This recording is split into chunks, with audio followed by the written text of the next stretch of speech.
Chananana, plus moderne. Bonjour Nagui. Bonjour, comment allez-vous? Très bien. Et vous, pas trop chaud à Beauvais?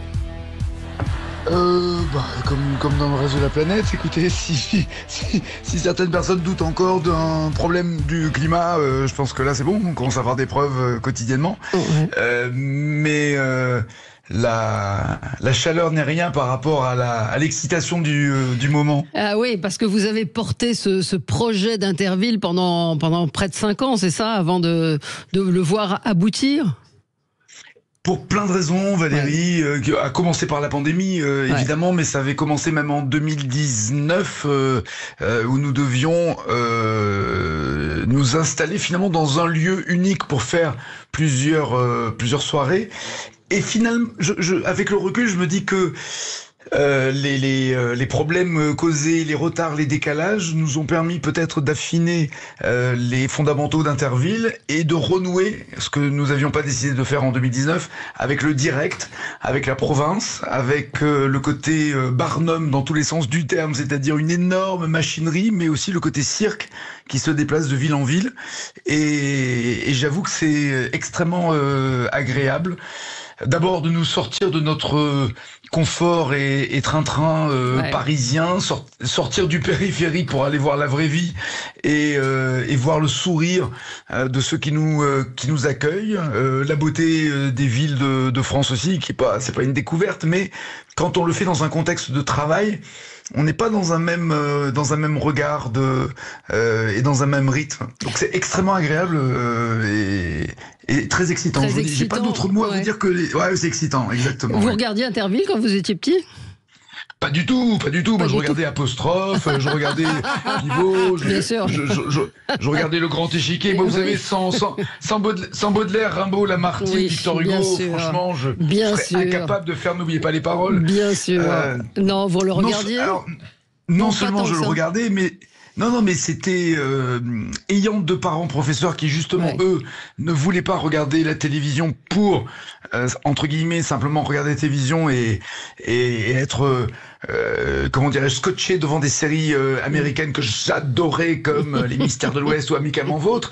Le seul moment, l'un des moments de partage et de rire en famille, c'était Interville. Et c'est vrai que ce que je retiens, c'est le rire de mon papa et ma maman avec nous, les enfants, devant des tartes à la crème, des glissades, des gadins, du Charlie Chaplin finalement, parce que tout revient à ça, aux fondamentaux de la blague. Alors est-ce qu'on va retrouver ces fondamentaux dans Interville 2025? Et pour rebondir sur vous, est-ce qu'il va y avoir de la mauvaise foi entre vous et Bruno Guillon?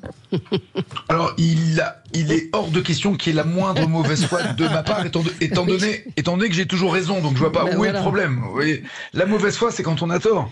Donc là, comme j'ai raison, je vois pas de quoi vous parlez. Non. Mais sur les fondamentaux, vous savez, pour faire un clin d'œil à tous nos stagiaires de 3e que l'on voit passer dans les médias et dans les rédactions et dans beaucoup d'entreprises, il y a donc 5 ans, on avait demandé à un stagiaire de 3e de visionner un peu plus de 6 ans, de visionner des Intervilles et de noter ce qui était pour lui les moments clés d'Interville, les fondamentaux, comme un exercice de travail pour lui, de dérocher comme ça des émissions, et pour nous d'avoir la perception d'un élève de 3e pour remarquer ce qui lui plaisait là-dedans. Et donc il nous parle de plans inclinés, de glissades, de piscines, de tournettes, de déguisements. Donc il note tout ça et puis il finit en disant la vachette Topa. Alors on discute avec lui et on dit c'est quoi la vachette Topa? Il me dit je sais pas, mais il y a une vachette et chaque fois qu'on l'appelle on dit Topa la vachette. Et on a éclaté de rire et j'ai dit mec t'es un génie, t'es un génie. Et donc on a respecté les fondamentaux et puis on a baptisé notre mascotte Topa, évidemment. Topa la vachette, mais qui est pas une vraie vachette. Ah, vous êtes sûr? Qui est une mascotte, Ouais. qui est une mascotte comme on voit sur les terrains de sport, comme les friges l'ont été sur les JO, comme il y en a en NBA, au basketball, c'est-à-dire à la fois un personnage qui a été créé par Zep, le papa de Titeuf, un personnage qui est fait pour ambiancer, pousser les supporters, les chauffer à blanc, mais aussi une sorte de trublion qui aura, dans un temps limité sur différentes épreuves, la possibilité d'aller perturber l'autre. Et on a fait des répétitions et des mises en place depuis 2 jours. On est à Beauvais. Et on est comme des gamins, c'est-à-dire que quand sur des répétitions vous éclatez de rire, c'est gagné. Ça commence à être bon signe. Ouais. Ah, c'est malin. C'est-à-dire que les vachettes vont quand même être présentes indirectement grâce à Topa et vont venir perturber. Je trouve ça très intelligent. Je vais aller plus loin. Oui. Pardon, je vais aller plus loin. Il y a même des épreuves, comme par exemple sur la tournette, où la vachette va pouvoir intervenir, la nôtre en tout cas, et jamais de la vie vous auriez pu mettre un véritable animal sur une tournette, sauf que comme c'est un candidat de l'équipe rouge adverse, qui sera le trublion de l'équipe B, bleu, il va agir comme un être humain déguisé, mais en faisant surtout des épreuves que jamais aucun animal n'aurait pu faire. Est-ce que vous avez déjà essayé de porter le costume de Topa ou avec Bruno Guillon? Est-ce qu'on vous verra en Topa? J'ai ma fierté, monsieur, et je veux bien.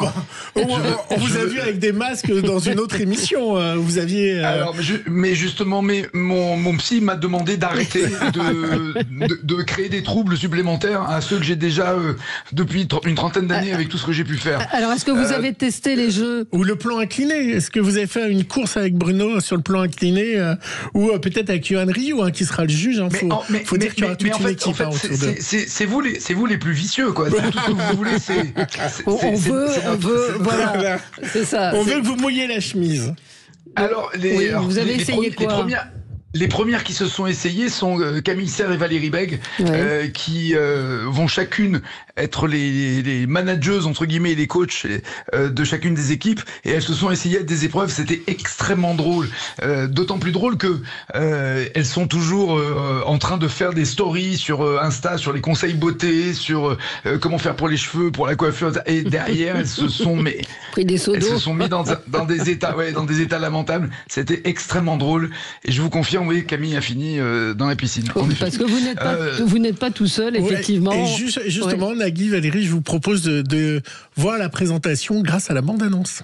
Mais ça revient le 3 juillet, Interville. Interville, c'est un public survolté, c'est une ambiance de folie. C'est l'été. C'est des chutes, c'est des gamelles. Du savon noir. C'est plus qu'une émission de télé, c'est la fête, la rigolade. C'est des fous rires, on n'y comprend plus rien.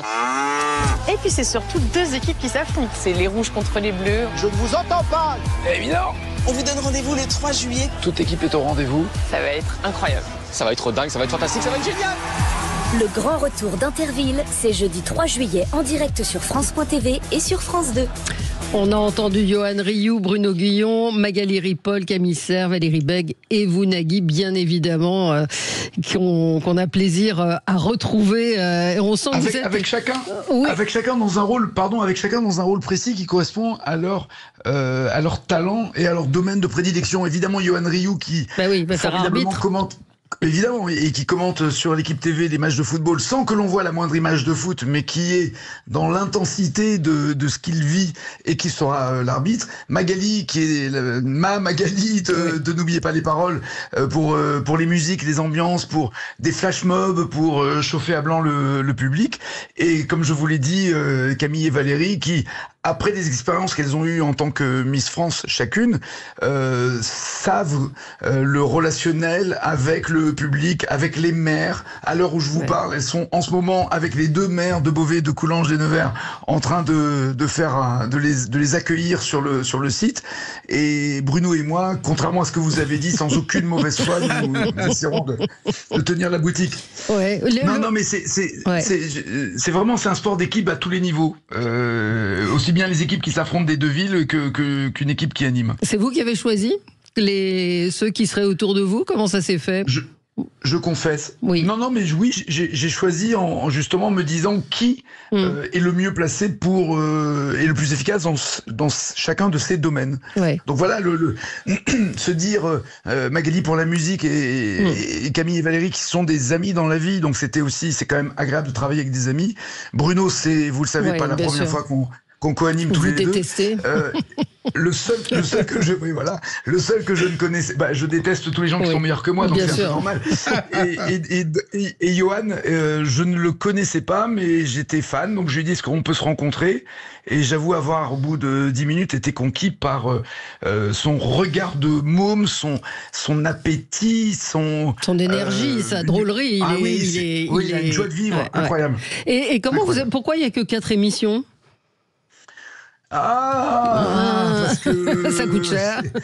Parce que c'est du direct, parce qu'il faut bien, ça coûte cher, c'est vrai. Enfin, ça va coûter le prix d'un prime hivernal, alors que normalement les primes l'été sont beaucoup moins élevés. Les coûts de grille d'été sont toujours moins élevés que de septembre à juin. Ouais. Donc ça, c'est pour être transparent. Pour le reste, j'avoue que on le vit aussi comme une sorte de test, en se disant, voyons si le public a envie de revoir Interville, voyons si la manière dont on va faire Interville 2025 va plaire aussi, parce que on essaye de garder, comme vous l'avez dit, les fondamentaux, mais avec peut-être des choses nouvelles, des choses différentes, des choses surprenantes, oui, voilà. Et puis, comme par exemple, d'avoir imposé une parité au sein des équipes pour être dans l'esprit 2025, même la parité sur la finale avec le Mur des Champions pour qu'il y ait aussi une fille qui participe. C'est un trio qui va faire le Mur des Champions.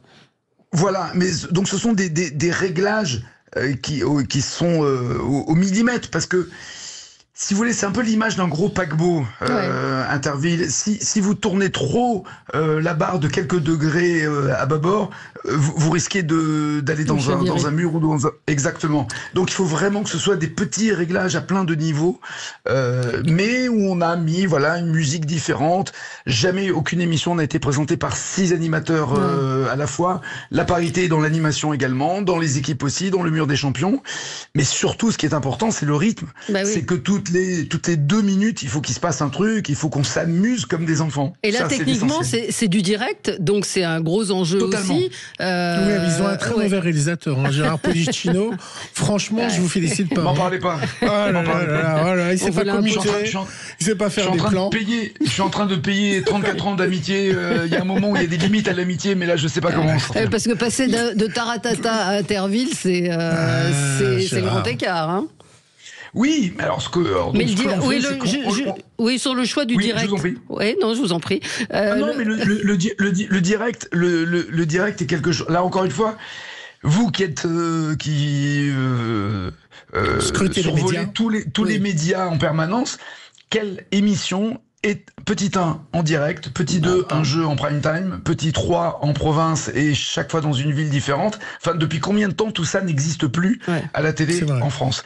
Est-ce que et je le dis en assumant de faire des émissions enregistrées quotidiennes avec n'oubliez pas les paroles, mais dans laquelle on n'a pas de montage, parce que j'aime qu'il y ait des accidents, un problème de musique, on leur fait tout de suite, ou de me prendre des vannes ou des clashs ou de bafouiller, d'être repris par Cruella ou par Magali ou par Fabien. On garde cette fraîcheur-là pour donner un sentiment de direct. Mais il n'y a rien de mieux que le direct pour donner, ce sentiment-là.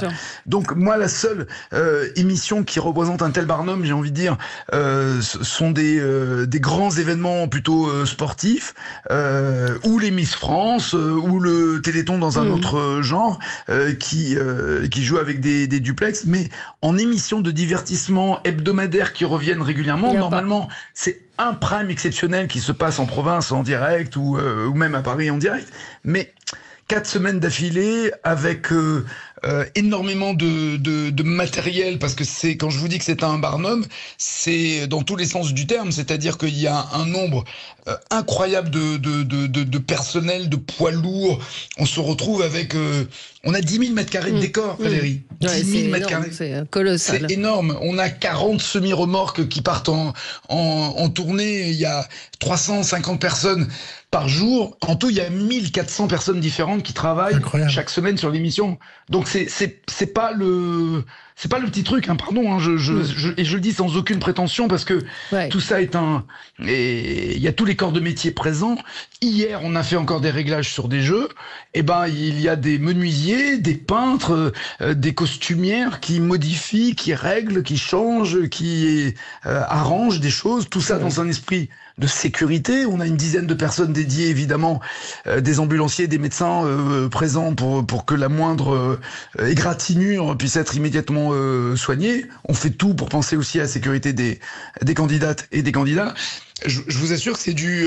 c'est un gros... c'est phénoménal. On sent en tout cas votre enthousiasme et c'est communicatif. Donc c'est la drogue, ça, Valérie, c'est la drogue. Oui. C'est le problème de notre métier, c'est que voilà, à force de se droguer, on est de l'état dans lequel on est. Faut faire un neige en janvier, Nagui. Un quoi? Bonne vanne, très bonne vanne. Ouais. Très bonne vanne. Merci Nagui d'avoir pris le temps d'être avec nous ce matin, parce que avec plaisir. C'est normal. On est ravis en tout cas de vous retrouver. On sent que ça va être une émission phénoménale, Interville 2025. Donc c'est demain soir. On va tout faire. Sur France tout faire pour. En Télé et tout le monde. C'est un programme qui rassemble toute la famille et c'est ça qui est formidable. Merci à vous et c'est gentil. On rappelle, vous êtes à Beauvais, il y aura Gap et Valers-Arenberg. Voilà. Jeudi, oui, c'est ça. Ouais. C'est-à-dire que demain, c'est Beauvais qui affronte Coulanges. La semaine prochaine, ça sera Gap face à Bourgoin-Jallieu. Et ensuite, il y aura Valers contre Saint-Amand-les-Eaux. Ça sera le 17, oui. Et la finale, le 24. Et la finale. Merci, Nagui. Moi, je suis pour Coulanges, Valérie. Vous êtes pour Beauvais? Moi, je suis impartial. On vous embrasse, Nagui. On vous embrasse bien fort. Merci, moi aussi. Bonne journée. Très vite. Bonne journée. Ciao. Le 10h midi, Sud Radio Média. Valérie Expert, Gilles Gansman.